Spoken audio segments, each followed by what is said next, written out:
Hello student. आज अपन 3.2 प्रश्नावली आयु हल करने जा रहे हैं। इसमें सबसे पहले आयु को हल करने के लिए कुछ सक्रियाएं हैं, उसको देखते हैं अपन। क्या सक्रियाएं हैं 3.2 को हल करने के लिए? सबसे पहले आयुओं का योग, दो आयुओं को कैसे योग करते हैं, 2 या 3 जो भी आयु मिले आपको। यदि ए आयु दे रखा है और बी आयु दे रखा है और इनकी कोटि अगर समान है तो ये योग हो सकते हैं। ए आयु है आपके पास 2 3 4 2 और बी आयु है 1 2 3 4। इन दोनों आयु को अगर आपको प्लस करना है, ए प्लस बी कैलकुलेट करना है, तो सिंपल सी बात है, इसका A11 इसका A11 के साथ योग होगा, मतलब 2 + 1 2 + 1 और यहाँ पर 3 + 2 A12 का A12 से प्लस, तो 3 का 2 के साथ प्लस, 21 का 21 के साथ प्लस, 4 का 3 के साथ प्लस, 2 का 4 के साथ प्लस, 2 का 2 के साथ, 2 यहाँ होता है, 2 यहाँ होता है, 2 का 2 के साथ प्लस, तो 2 + 4। तो इनको जोड़ते हैं तो 2 और 1 3 हो जाएगा, 3 और 2 5 हो जाएगा, 4 और 3 7 और 2 और 4 6। सिंपल सी, जिसका जो जगह है उसकी जगह उसके साथ उसको प्लस करते हैं। ये होता है दो आयुओं को जोड़ना। अगर आपको दो आयुओं को अगर घटाना है, घटाव करना है, तो दो आयुओं को आपस में कैसे घटाया जाता है उसको देखते हैं अपन। यदि ए आयु दे रखा है आपको पास और बी आयु दे रखा है और आपको ए माइनस बी कैलकुलेट करना है, तो सिंपल सा है, 2 के साथ 1 कम होगा, 3 के साथ 2 कम होगा, 4 के साथ 3 घटेगा और 2 के साथ 4 घटेगा। तो ये सिंपल सी बात है। देखें आप, ये 2 के साथ 1 घटा, 3 के साथ 2 घटेगा और 4 के साथ 3 और 2 के साथ 4। तो यहाँ से 2 से 1 जाएगा तो 1, 3 से 2 जाएगा 1, 4 से 3 जाएगा 1 और 2 से 4 जाएगा तो -2। घटाने के लिए भी सिंपल सा प्रॉपर्टी है कि A11 का A11 के साथ घटाओ, A12 का A12 के साथ घटाओ, A21 का A21 के साथ घटाओ। अगर ये समझ में नहीं आता है तो ये आपको समझ में आना चाहिए कि यहाँ जो सदस्य है वो उसकी यहाँ के सदस्य के साथ जुड़ेगा और घटेगा, यहाँ जो सदस्य है यहाँ जो सदस्य उसके साथ वो जुड़ेगा और घटेगा। सिंपल सा गणित है, कोई ज्यादा कठिन नहीं है, आप इसको आराम से कर सकते हैं। एक आयु में एक सदिश का गुणा कैसे करते हैं उसको समझे। अगर अपन ए सदिश दे रखा है अपन को 1 और 2 और 3 और 4, अब आपको किसी ए सदिश में 2 का मल्टीप्लाई अगर करना है, 2 का मल्टीप्लाई मतलब कोई दो अदिश राशि है उसका अगर मल्टीप्लाई करना है इस मैट्रिक्स में, तो 1 2 का गुणा प्रत्येक अवयव के साथ गुणा कर दीजिए। 2 का 1 के साथ 2 एकम 2, 2 का 2 के साथ 4, 2 का 3 के साथ 6 और 2 का 4 के साथ 8। 2 का प्रत्येक अवयव के साथ मल्टीप्लाई कर देंगे तो ये हो जाएगा आपके पास किसी भी अदिश राशि का किसी भी आयु के साथ गुणा करना। सिंपल सा गणित है, कोई ज्यादा कठिन नहीं है। दो आयु को जोड़ना है, दो आयु को घटाना है और किसी एक आयु में किसी एक अदिश का अगर गुणा करना है तो प्रत्येक अवयव के साथ गुणा कर दीजिए, तो वो कंप्लीट अवयव मल्टीप्लाई के रूप में आ जाता है। अगला सवाल देखते हैं अपन, दो आयुओं के बीच में मल्टीप्लाई कैसे करते हैं, ये नोट कर लीजिए आप। उसके बाद अपन दो आयु के बीच में मल्टीप्लाई, मोस्ट इंपोर्टेंट है, थोड़ा सा कठिन जरूर है लेकिन आपको समझ में आ जाएगा, ये नोट है। हेलो स्टूडेंट, दो आयुओं को आपस में किस तरह से मल्टीप्लाई करते हैं उसको समझिए अपन। थोड़ा सा टफ है लेकिन समझ में आ जाएगा अच्छी तरह से, आप ध्यान से सुनिएगा समझिएगा। दो आयु को अगर आपस में गुणा करना है तो सबसे पहले आपको ये प्रॉपर्टी याद रखनी है कि R1 का अगर C1 के साथ गुणा करेंगे तो A11 का सदस्य मिलेगा आपको। A11 का सदस्य मतलब यहाँ का सदस्य मिलेगा, यहाँ जो सदस्य होता है A11, यहाँ जो सदस्य होता है A12, यहाँ जो सदस्य होता है A13। तो A11 कब मिलेगा, यहाँ का अवयव कब मिलेगा, जब आपका R1 का मल्टीप्लाई C1 के साथ करेंगे तब आपको A11 प्राप्त होगा। इसी प्रकार A12 को अगर प्राप्त करना है तो R1 का मल्टीप्लाई C2 के साथ करेंगे तब A12 होगा आपके पास। R1 का मल्टीप्लाई C3 के साथ करेंगे तो A13 प्राप्त होगा। तो सबसे पहले तो आपको ये समझ में आना चाहिए कि रो और कॉलम की जानकारी बहुत अच्छी तरह से होना चाहिए कि रो किसको कहते हैं और कॉलम किसको होते हैं। अपन पहले पढ़ चुके हैं इसके पहले अध्याय में कि रो कहाँ होते हैं और कॉलम कहाँ होते हैं। एक बार मैं रिपीट करता हूं, आपको अच्छी तरह से देखें कि अगर मैंने ये लिखा है तो रो कहाँ है, ये R1 है, ये R2 है और ये R3 है। ये row first row, second row और थर्ड रो। ये फर्स्ट कॉलम C1, ये सेकंड कॉलम C2 और ये थर्ड कॉलम C3। तो ये जो स्तंभ है ये कॉलम के रूप में रहते हैं और ये पंक्ति है ये रो के रूप में रहती है। तो रो और कॉलम के बीच में अच्छी तरह आपको समझ में आ जाए कि रो कहाँ होते हैं और कॉलम कहाँ होते हैं, इसमें कोई डाउट नहीं हो, इसलिए अच्छी तरह से प्रैक्टिस करना बहुत जरूरी है। अब यहाँ पर मल्टीप्लाई करने के लिए किस तरह से मल्टीप्लाई करते हैं उसको समझना आपको। देखिए आप यहाँ मैंने दो आयु लिखा है, एक ए आयु है और एक बी आयु है। ए की जो कोटि है वो 3x3 की है और बी की जो कोटि है वो 3x3 की है। अब ए और बी का मल्टीप्लाई करना, उन्होंने कहा है कि ए बी को प्राप्त करें, ए का बी के साथ मल्टीप्लाई करें, तो ए को आगे रखें और बी को पीछे रखें। अगर बोलता है कि बी ए प्राप्त करें तो बी मैट्रिक्स को आगे रखें और बी ए मैट्रिक्स को पीछे की साइड रखें। तो देखें आप यहाँ पर, अब ए बी प्राप्त करना है तो सबसे पहले कुछ शर्त होती है, उसको ध्यान रखना जरूरी है कि आपको ए बी को कैलकुलेट करना है तो इसकी जो कोटि है वो 3x3 है, इसकी जो कोटि है वो 3x3 है। तो आपको ये याद रखना है कि जो फर्स्ट रो है, ए जो रो है उसका जो लास्ट है कॉलम, और यहाँ पर जो फर्स्ट है आर, ये दोनों अगर इक्वल होंगे, सी इक्वल टू आर होगा तो ही गुणा होगा, मल्टीप्लाई होगा, वरना मल्टीप्लाई नहीं होगा।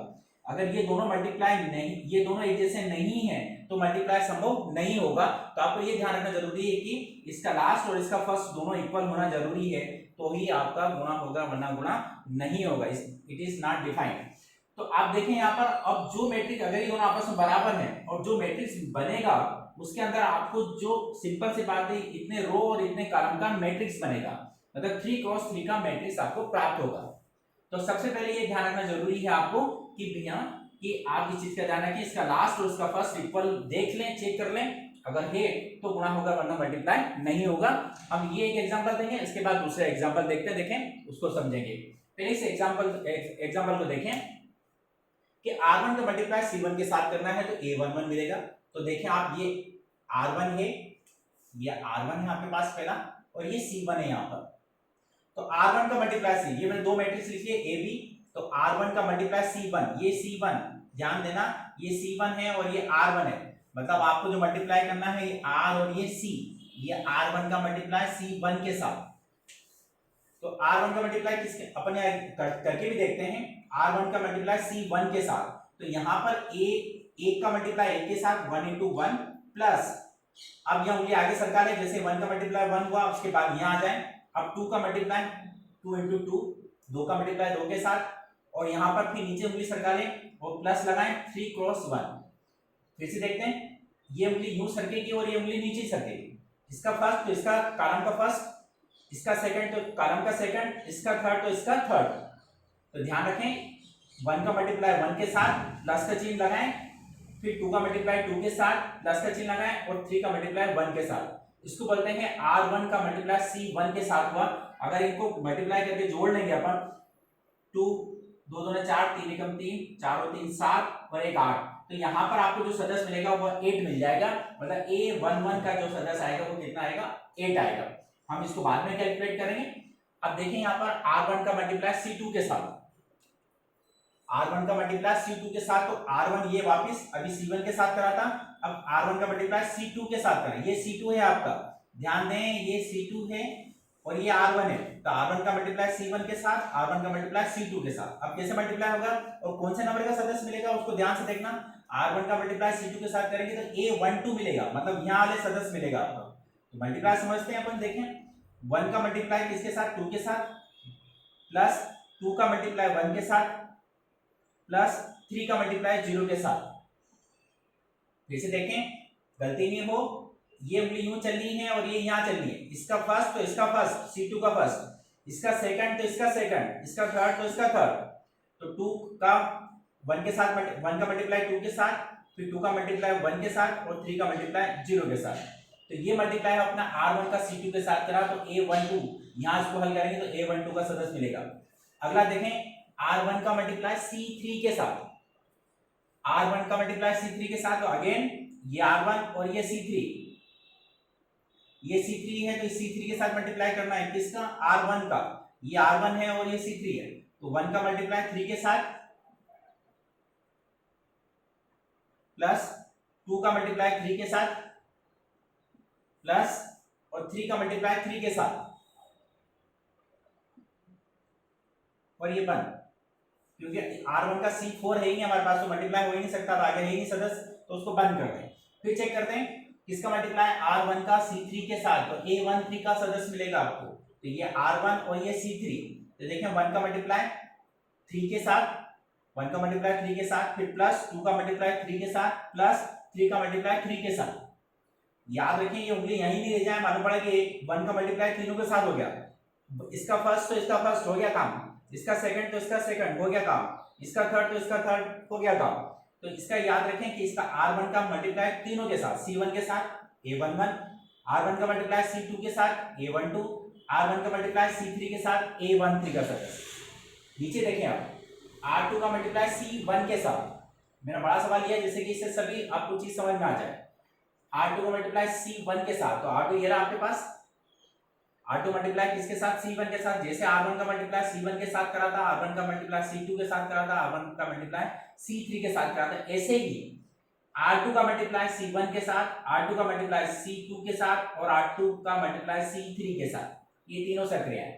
तो मल्टीप्लाई चेक करते हैं, देखो R2 का मल्टीप्लाई C1 के साथ, R2 का मल्टीप्लाई C1 के साथ, तो चेक करें R2 मल्टीप्लाई 2 का मल्टीप्लाई 1 के साथ प्लस 2 का मल्टीप्लाई 1 का मल्टीप्लाई 2 के साथ प्लस 2 का मल्टीप्लाई 1 के साथ।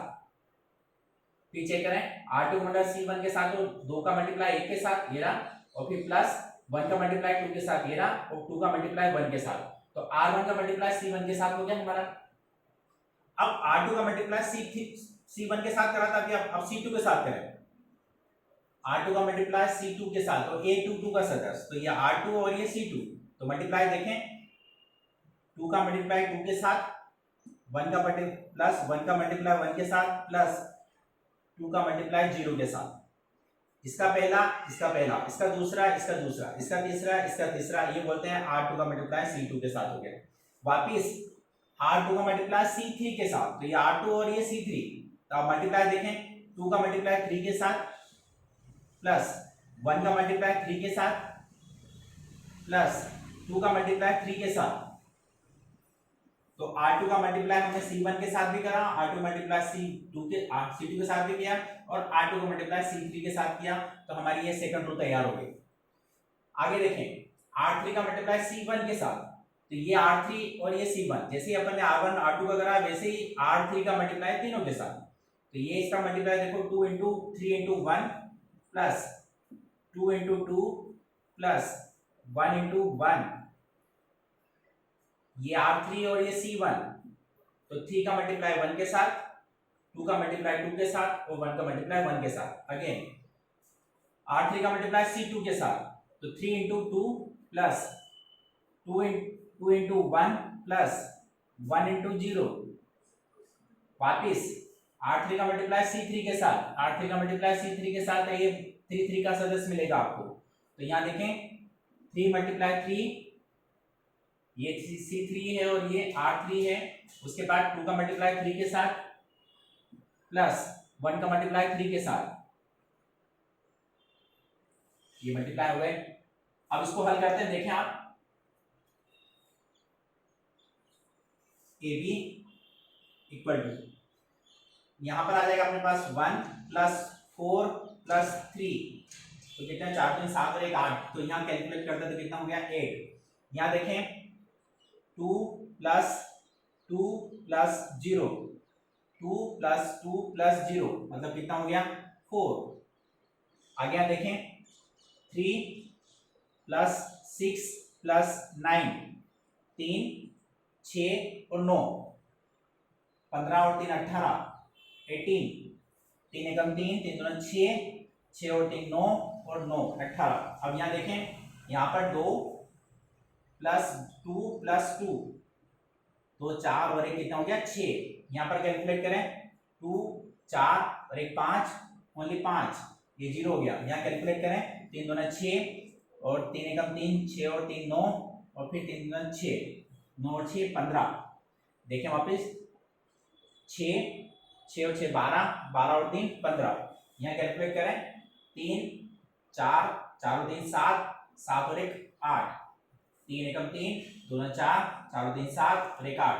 यहाँ देख चेक करें 3 दूना 6, 6 और 2 8, ओनली ये 0 हो गया 8, 6 and 2 8, 9, 3 दूना 6, 9 और 6 15, 15 और 3 18। चेक करें फिर से 3 3 9, 3 दूना 6, 9 और 6 15 और 3 18। 3x3 का मैट्रिक्स मिलेगा। 3 रो हैं और 3 कॉलम हैं, तो 3x3 का मैट्रिक्स मिलेगा। अब यहाँ पर कोई भी और दूसरा एग्जांपल अगर आ जाएगा तो मैं देख के बताता हूँ आपको। देखें इनका मल्टीप्लाई होता है कि नहीं होता। बहुत ही सरल तरीके से ये है, अगर आप इसको अच्छी तरह से देखेंगे और ये प्रॉपर्टी अगर याद रखेंगे तो कितनी भी कोटि का अगर मल्टीप्लाई करना हो तो आसानी से वो हो सकते हैं। लेकिन ये प्रॉपर्टी आपको बहुत अच्छी तरह से आना चाहिए तो ही मल्टीप्लाई होंगे, वरना मल्टीप्लाई होने में बहुत परेशानी आएगी। और प्रैक्टिस सबसे ज्यादा इंपॉर्टेंट है, नोट कीजिए। देखें अपन मल्टीप्लाई का अगला सवाल, ए मैट्रिक्स दिया है, बी मैट्रिक्स दिया है और आपसे कहा है कि ए बी को प्राप्त करो, ए का मल्टीप्लाई बी के साथ करो। तो देखते हैं ए का मल्टीप्लाई बी के साथ कैसे होता है। पहले तो लिखिए आप यहाँ पर 1 2 3 4, क्योंकि ए आगे का है तो ए को आगे रख लें, 5 और 6। और वो कहता है कि बी ए निकालो, बी ए निकालो तो बी मैट्रिक्स को आगे और ए मैट्रिक्स को पीछे, ये ध्यान रखें क्योंकि दोनों इक्वल टू नहीं होते हैं।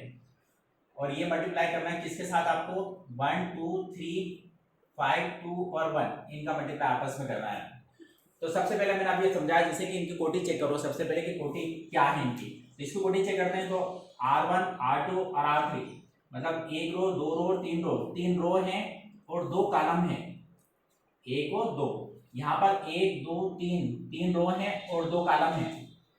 अभी मैंने सिखाया था, आपको बता रहा था कि इसका लास्ट और इसका फर्स्ट इक्वल होना चाहिए। ये दोनों इक्वल होंगे तो ए बी इज डिफाइंड होगा, वरना A B is not defined. तो आपको ये चीज याद रखनी है कि इसका लास्ट और इसका फर्स्ट इक्वल होना चाहिए तो ही गुणा होगा, वरना मल्टीप्लाई नहीं होगा। अगर मैं आपको करके बताऊं तो देखिए आपको एग्जांपल समझ में आ जाएगा। अगर मैं फिर भी नहीं ध्यान देता हूं, मल्टीप्लाई करने की कोशिश करता हूं, तो देखिएगा कि क्या प्रॉब्लम होती है, क्यों नहीं डिफाइंड हो रहा है। तो देखिए आप R1 का C1 के साथ मल्टीप्लाई करना है, R1 का C1 के साथ A11 मिलना है, तो ये R1 और ये C1। तो इसका फर्स्ट 1 into 1 प्लस इसका सेकंड 2 into 3। लेकिन अब इसका थर्ड बच गया और यहाँ थर्ड नहीं है, इसका तीसरा नहीं है और यहाँ तीसरा है, तो मल्टीप्लाई कैसे होगा, इसका मल्टीप्लाई हम किसके साथ करेंगे।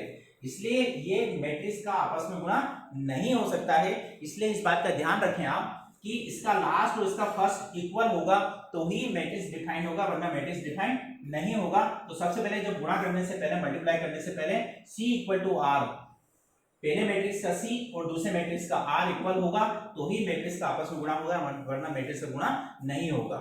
इसलिए मैंने एग्जांपल देके बताया, इसको चेक करें इसको। अगला सवाल देखते हैं अपन। हेलो स्टूडेंट, देखा 3.2 प्रश्नावली का पहला सवाल बहुत सिंपल सवाल है। इसमें दे रखा है कि ए मैट्रिक्स दिया है, बी मैट्रिक्स दिया है और सी मैट्रिक्स दिया है, और आपको ये कहता है कि ए प्लस बी को कैलकुलेट करो। तो a प्लस बी को कैलकुलेट करना है, सिंपल सा है कि पहले a है तो a को लिख लें 2 4 3 2, a matrix plus b matrix 1 3 minus 2 and 5। अब आपको a प्लस b कैलकुलेट करना है, सिंपल सा, इसका 1 1 इसका 1 1 के साथ प्लस हो जाएगा, 2 प्लस 1 मतलब कितना हो गया 3, और इसका दूसरा तो इसका दूसरा a1 2, 4 का मल्टीप्लाई 4 का प्लस 3 के साथ तो कितना 7। यहाँ पर 3 को जोड़ना है माइनस 2 के साथ, 3 प्लस माइनस 2, 3 को जोड़ना है माइनस 2 के साथ, 3 को जोड़ना है माइनस 2 के साथ, तो इसका मल्टीप्लाई करेंगे 3 माइनस 2 मतलब कितना हो गया 1। जोड़ रहे हैं, अपन कहेंगे जोड़ना, लेकिन यहाँ माइनस का चिन्ह इसलिए घटाना पड़ रहा है अपन को। ये एग्जांपल ध्यान रखें कि हमको 3 को जोड़ना है माइनस 2 के साथ, तो यहाँ कितना आ जाएगा अपने पास 1। अब देखें 2 को जोड़ना है किसके साथ, 5 के साथ, 5 और 2 7। अगर वो कहता है कि a माइनस बी को कैलकुलेट करो, इसी का सेकंड, ये फर्स्ट सवाल था इसका, और इसका ये सेकंड सवाल कि a माइनस बी को कैलकुलेट करो। तो a माइनस बी को कैलकुलेट करना है तो पहले a मैट्रिक्स लिख लो आप, 3 2 2 4 3 2, और माइनस b मैट्रिक्स आपके पास 1 3 माइनस 2 एंड 5। अब देखें a माइनस बी को कैलकुलेट करना है, a में से b को घटाना है, तो चेक करें 2 में से 1 को घटाना है, सिंपल सा, 2 को 1 में से घटाना है तो कितना 1। अब 4 में से इसका पहला, अब इसका दूसरा, 4 में से 3 घटाना है, 4 में से 3 घटाना है तो कितना 1। अब इसका a21 और यहाँ पर a21, 3 में से, प्रॉपर्टी ध्यान से सुनना, 3 में से घटाना है माइनस 2, 3 में से सब्ट्रैक्ट करना है माइनस 2, 3 में से माइनस 2, तो देखो ये माइनस माइनस इसको क्या कर देगा प्लस, 3 प्लस 2 तो कितना हो गया ये 5। जोड़ने का अपन घटाने का बोल रहा है, लेकिन ये जुड़ गया, इस चिन्ह माइनस माइनस क्या हो गया प्लस, तो 3 के साथ 2 जुड़ गया तो कितना हो गया 5। अब यहाँ 2 के साथ घटाना है, 2 के साथ घटाना है 5, 2 माइनस 5, थोड़ा सा ध्यान रखें, माइनस प्लस का बहुत ध्यान रखना जरूरी है। 2 में से घटेगा -5, मतलब कितना, माइनस के 3, तो ये माइनस के 3, क्योंकि माइनस की संख्या बड़ी है। ये आपके 2 इंटू 2 का मैट्रिक्स बन गया, ए माइनस भी हो गया। अगर वो कहे कि आपको 3a को कैलकुलेट करना है, यहां बोलते हैं मैंने कि 3a को कैलकुलेट करो, 3a को कैलकुलेट करना है, तो 3a को कैसे कैलकुलेट करेंगे, आपके पास 3 इंटू ए मैट्रिक्स लिख लें। ए मैट्रिक्स क्या है आपके पास, ये रहा ए मैट्रिक्स। 3a को प्राप्त करना है, ए मैट्रिक्स ये रहा आपके पास 2 4 3 2, ये आपके पास ए मैट्रिक्स, और इसके अंदर किसका मल्टीप्लाई करना है, एक अदिश राशि 3 का मल्टीप्लाई करना है। तो 3a निकालने के लिए देखें, मल्टीप्लाई करने के लिए प्रत्येक अवयव के साथ मल्टीप्लाई होगा। 3 का मल्टीप्लाई 2 के साथ 6, 3 का मल्टीप्लाई 4 के साथ 12, 3 का मल्टीप्लाई 3 के साथ 9, 3 का मल्टीप्लाई 2 के साथ 6। तो मल्टीप्लाई करने का सिंपल से नेम है, प्रत्येक अवयव के साथ जिस अदिश राशि का उसके साथ मल्टीप्लाई कर दें। अगला सवाल अगर मैं इसमें से बता दूं कि 3a माइनस c को कैलकुलेट करो। अगर 3a माइनस c को कैलकुलेट करना है तो पहले 3a को बनाओ। तो 3a कहाँ है, ये बनाया अभी मैंने, पहले 3a को बनाना है आपको, उसके बाद फिर उसमें से किसको घटाना है, c को। तो 3a माइनस c, तो अब ये 3a कैलकुलेट हो गया, 6 12 9 और 6, इसमें से किसको हटाना है, c मैट्रिक्स, ये रहा c मैट्रिक्स। तो -2 5 3 और 4, इनमें आपस में घटा दूं, मतलब 3a minus c, 3a minus c का मतलब a मैट्रिक्स में 3 का मल्टीप्लाई करके उसके साथ c को घटाना है। तो मैंने 3a मैट्रिक्स बनाया, उसके बाद उसको कैलकुलेट कर रहे हैं अपन। इसको आसानी से कैलकुलेट कर सकते हैं, कोई दिक्कत नहीं आएगी आपस में। ये एग्जांपल है यहाँ पर बता रखा है, इसको आसानी से कैलकुलेट कर सकते हैं। नोट करें, सिंपल सी बात है, प्रैक्टिस करें, अपने सवाल की प्रश्नावली के सवाल हल करें, और कोई डाउट हो तो मुझसे जरूर पूछें। धन्यवाद। अगर मेरे वीडियो पसंद आ रहे हैं, लाइक सब्सक्राइब और शेयर करना न भूलें। धन्यवाद।